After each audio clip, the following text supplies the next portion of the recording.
What up? What up? I figure I get on here, talk a little bit, go down memory lane, talk a little bit about beat battles and what beat battles were back in the past and what they are now and what people think of them, the whole nine. And like, there's a lot of lessons learned when you do beat battles, a lot of stories that I can tell, a lot of opportunities that I got from beat battles. You know what I'm saying? Fuck around and got placements from beat battles, doing beat battles, and then artists were in the crowd and they were like, yo, I need that beat, I need that right there. Cool, cool, cool. All right, cool. You know what I'm saying? And made some money. You know what I'm saying? So beat battles aren't totally bad, but beat battles, I think from the last video I made probably like a year and a half ago, a lot of y'all probably didn't see because you probably wasn't following me from back then, but I did make a video a little while ago about beat battles, basically like explaining kind of like what I think and my side of what a beat battle is. And to me, having some healthy competition for the younger producer that's coming up, that's just getting his wing, getting air under their wing, and actually being able to make some decent tracks to present to a crowd, then they need a crowd to present to. So for me, it's like just knowing that, you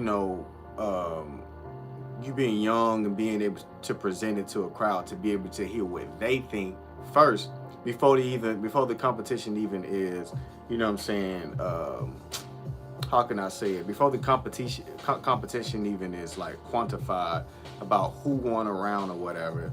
Your first experience in a beat battle is being able to play your stuff in front of a crowd of people. And being able to play your stuff in front of a crowd of people is very important as far as music. If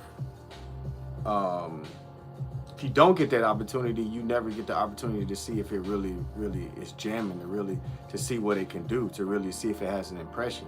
And I'm not talking about playing your music in front of people that that your friend or somebody that's down the street, somebody that's real close. You're playing it in front of people who don't know you. So that's the first lesson in as far as like entering a beat battle. You in a beat battle, you like, I get to play my stuff in front of a crowd. So early on, I got to get that experience to learn what people like, and being able to go to different beat battles and play stuff early on. I'm talking about young. I'm talking about before I really even got really thick into like really DJing. I got to play my own music in front of crowds to see what people liked about it. See if they didn't like them, then it's cool. If they did rock out with them, it was 100. So for me, I got to be able to get the opportunity to see what people react to and what people like. Now, I'm not gonna say that later on, after my 5 or 6 years of DJing, I didn't have some type of upper hand on actually having like entering a beat battle, because my curation skills became better, because I knew what to play to get a crowd really going. I knew like that ain't gonna work. I already know that as a DJ, that ain't gonna rock. They ain't gonna rock out to that track. That track cool, it's bumping, but they ain't gonna really rock out to it unless they really like you. Like, you can bring that shit with you, but that shit ain't really gonna be. It ain't gonna be 100 unless they really like your ass, as far as like the type of music you do. So when you do a beat battle, you do learn early on that people don't know your ass, so they want to see you show up every freaking moment, every freaking round. It's like doing a magic trick. You do one magic trick, you got to do even better trick. You got to do a trick that's just as good as that one or even better, because they're not gonna sit there and be like, oh, okay, he played me this track in the beat battle and it's good, and then all of a sudden the next track, oh, okay, it's something subtle. It's like, okay, that was cool. Now they starting to think that you really ain't got it. I mean, I've been to beat battles where I've just been a spectator and felt that and been like, okay, I didn't enter this week, but I just went to the battle and I listened and I'm like, okay, this shit sound good, but it wasn't as tight as the first track. And then they play another track and you're like, okay, that was cool too, but it's like, okay, you really ain't got the thunder. Like you only probably maybe had that one hitter, and you knew that, okay, that's the reason why you played that one first. So for me, I like to know that your list of stuff that you plan for somebody got to be curated very well. You got to really think like a DJ. I learned that later on. Early on, I really didn't have stuff curated, and I could tell that's the reason why I got my ass whipped. Like I'll win around, and then I'll be good, and then I'll start like the curation just be fucked up, and I'll be like, okay, I'm gonna play that track just because I love it, and then they hear it, and it's like, yeah, this shit really ain't this shit alright. You know what I'm saying? Like it's straight, but it ain't really like, it ain't one of those tracks that really like hit like that. And if you go into that and it's not curated right, they known you for playing something that hit hard, and you going up against other people who playing stuff that really hits hard, then you gotta have great curating skills. You know what I'm saying? If you don't have great curating skills, then that's the thing. It's like you basically not like doing yourself any like justice by not like setting your playlist up, you know what I'm saying, to be able to play things, you know what I'm saying, to where you know like everybody's gonna like most of the stuff. You know what I'm saying? Like everybody's gonna like this playlist that I curate for them. Everybody's gonna like these list of tracks that I'm gonna play. Even if I play the last track, or I play the first track, or I play the middle track, everybody's gonna like bump out to it, and everybody's gonna like it. So that's the thing people gotta start like looking into, and that's the thing people gotta start like doing. If you even talking about just putting together an album, or even just putting together a instrumental playlist or whatever, you still got to cater to whatever, you know what I'm saying, you're trying to cater to. Now, if you walking into an arena where it's a beat battle, then you know for a fact that you got to be playing shit that is going to really move the crowd. It's there, and especially if the judging is based on the crowd reaction, it's got to be based on the crowd's actual reaction of what you're playing. So like if they're like, oh yeah, we got a crowd meter up basically. So if they scream for this person, we're gonna give it to that person. They scream for this person, then you really gotta play shit for people. And that's the way the original beat battles started out. I know a lot of other cities have done beat battles and everything, but here in Atlanta, we was the original. Y'all niggas want to talk about beat battles before us. Before 2003, y'all want to talk about beat battles. It was beat battles here in Atlanta. You know what I'm saying? Shout out to Dredge the Beatnik, the original creator. But yeah, it was beat battles here in Atlanta, but it wasn't beat battles everywhere else. You know what I'm saying? It was just only in the ATL. When you went to that beat battle, that's when you knew like, okay, and you better be bringing some dope ass shit. So that get me back to like the stories that, you know what I'm saying, comes off of these things. Like there was a time where this dude, he actually went to my high school. This dude named Jafar. He had an MPC. I think he had a 3000, if I'm not mistaken. But I know he had an MPC. But you know, I was friends with him in high school or whatever. He came to the beat battle, and I'm like, oh, okay, what's up, bro? You know what I'm saying? I didn't even battle him. I didn't even get a chance to battle him. You know what I'm saying? I got put out in the second round. I didn't get a chance to battle. The first, and I think he lost his second round too. And it was weird, and everybody was like, damn, how you lose the second round? I guess the decimal meter was like so close, but he lost the round or whatever. I mean, he lost the battle. But you get three tracks, or it's 3 rounds. If you win the first two rounds, then you sweep them. If you win 1 round and then the other person win 1 round, then you go 3 rounds. So you get to play 3 tracks if you really battling out. If somebody sweep you, then they sweep you. If you sweep that person, then you sweep that person. At least you got to play your shit for the crowd. Somebody might want your tracks. That was the original rules. And then we had CD players, so you brought CDs that you had your stuff on, and it was CDJs, and you put your CD in that mug and you played your tracks based on whatever track you wanted. You went to the track, paused it or whatever, and then the DJ will be like, oh, okay, cool. You know what I'm saying? They'll flip a coin to see who go first. And then, you know what I'm saying, you start, you know what I'm saying, the battle, see who go first. And then boom. And then whoever goes first or whatever, they play track. You got to know what track to play then too. If you going first, you're like, okay, they're going to have me go first. But going first, you can really react off the next person. But if you flip to go first and you go first, or if you flip and you win, you can tell the other person to go first. You like, oh, I want him to go first. And then he'll always go first every round. And then he'll just keep it like that. That's just the rules. So Jafar had played some shit, and when I say that shit was knocking so hard, everybody was like, damn, that shit clear as fuck. That shit knocking hard. But that nigga was using the MPC. He was using the 3000. So you gotta realize that he was using superior gear than us.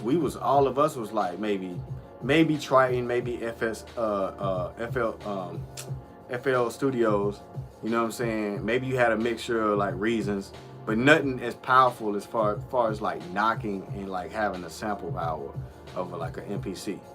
So we didn't have, you know what I'm saying, MPCs, because if we did, we used somebody else's MPC because the shit was just so expensive. I had a Triton. I had a $1,400 Triton LE, but that was it. That was as much as I can get my money up, or as much as I was willing to spend my money on for music. I was willing to spend my money on music, but not that much for one device. So the 3000 was very, very hard to obtain as far as like somebody not really having, you know, a lot of money. So I bought me a Triton, but I needed keys anyway because I was doing mostly R&B too. I was doing hip hop, but I was doing R&B too, so I needed a Triton. So I can combat myself in the battle with people, but I couldn't battle with no. You could just tell when motherfuckers use MPCs. Like you could just tell. Like you could tell when motherfuckers use something else that was like some hardware or something. Like, you know what I mean? You could just tell. Like once they started playing that shit and the snare and the kick, just the way the kick punched through and the way the snare just knocked the speaker, you like, oh yeah, you at the crib with that machine. You already know. We in the computer. We trying to take computer data and make it loud as possible, but your shit already got that sauce on it from the 3000. You know what I'm saying? Anybody that's been in beat battles early on, they know what the hell I'm talking about. Hey, they know what the fuck I'm talking about. It's that MPC knock where you like, oh, this nigga used the MPC. I don't think I'm gonna be able to beat him. Straight up. That's what an MPC was to us in our days of battling. So it went from MPCs, whatever, battling to where you had the days where you could just tell everybody was on FL Studios and everybody was doing like trap beats. And then that era came, because before it was like samples and stuff like that, and sometimes you had trap beats with 808s, but then you had the trap era of the beat battles in the middle, but you still had the sample stuff in between.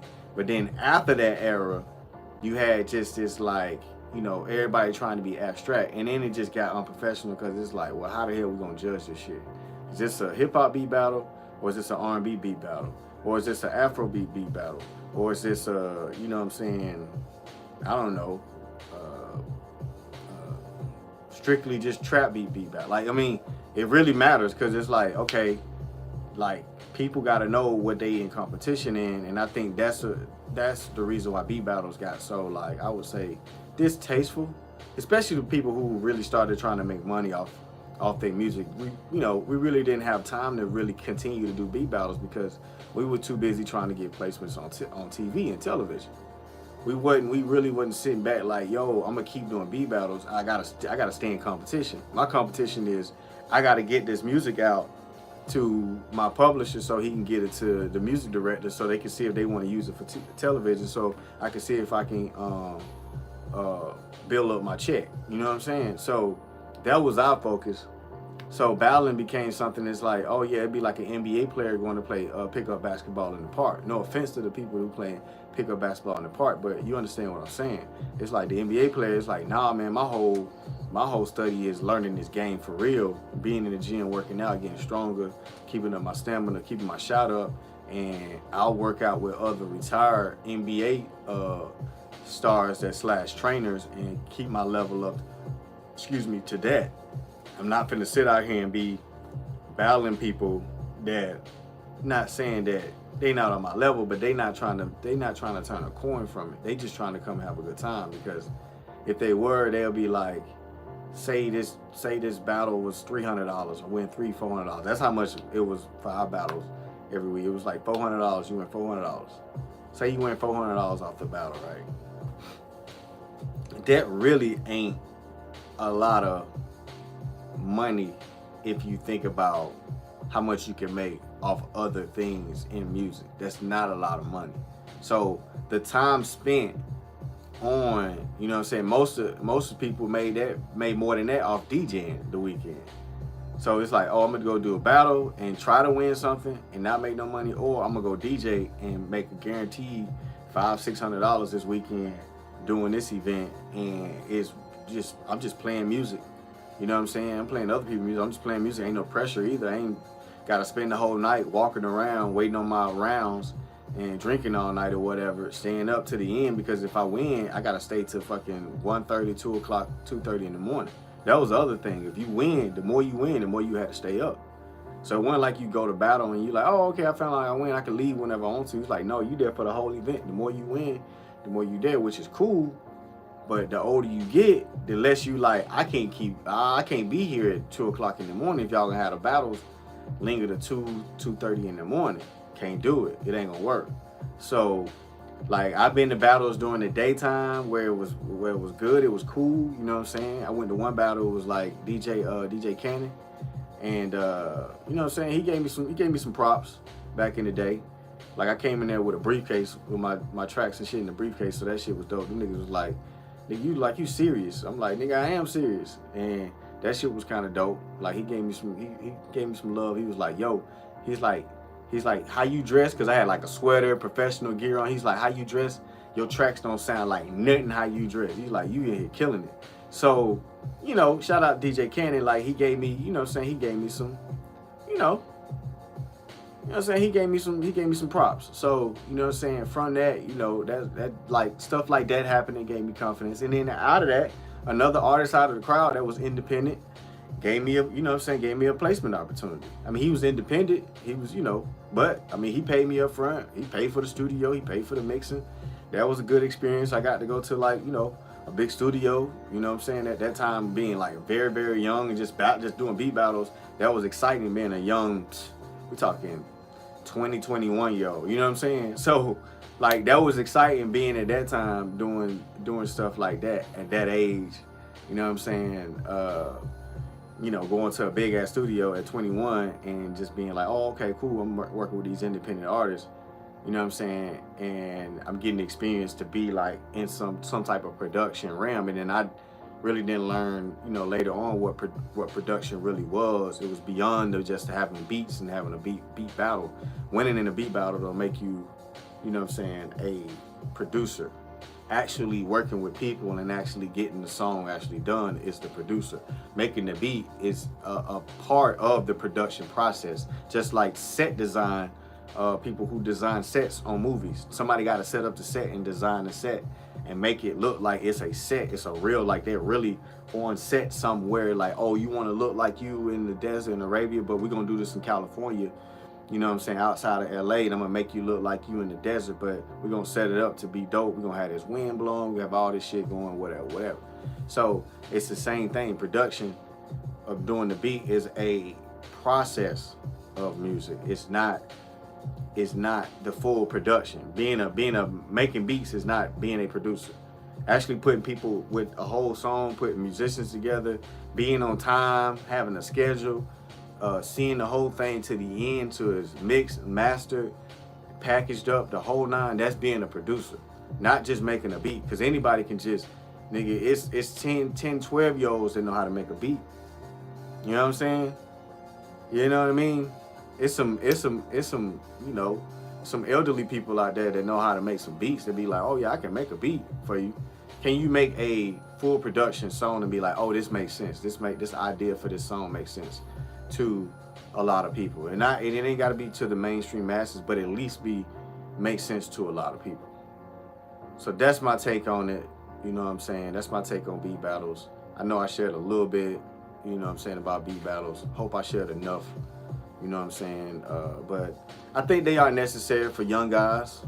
I think they're necessary for young guys to to get their training amongst each other, to see how a crowd reacts to their tracks. Instead of just being at the crib, just constantly making tracks, you can get to see how people react to certain tracks that you play. You know what I'm saying? And I think a beat battle needs to give more opportunity to rounds. Needed to go back to the old school format, being like, yeah, it's best 2 out of 3. So at least you get to play 2 tracks. Even if you get swept, you at least get opportunity to play 2 tracks. So if you know you messed up on that first track and you like, okay, they ain't really bumping with that, I could play something else, and play something else to see how they react to it, and then learn from the battle. Even if you lose, even if you get swept, you still will learn what people like and get the experience of playing stuff in front of people. And then if you win, you get to know what really takes them over the top. You get to learn what really gets them going. You constantly learn what keeps them, you know what I'm saying, rocking. And from that, you'll become better, way better than somebody that just can make a beat. But at least by then, you'll know what gets people going, gets people rocking. And then when you work with an artist, it won't be hard to create big songs to get people going and to get people rocking and have somewhere to start with, because that's the starting point, is to get in the audience, to get people rocking, get people going, get people bopping their head, get people just jamming to your shit. That's the #1 goal. So I'm gonna let y'all have it. Y'all comment down below what y'all think. I'm out. Good live. Peace.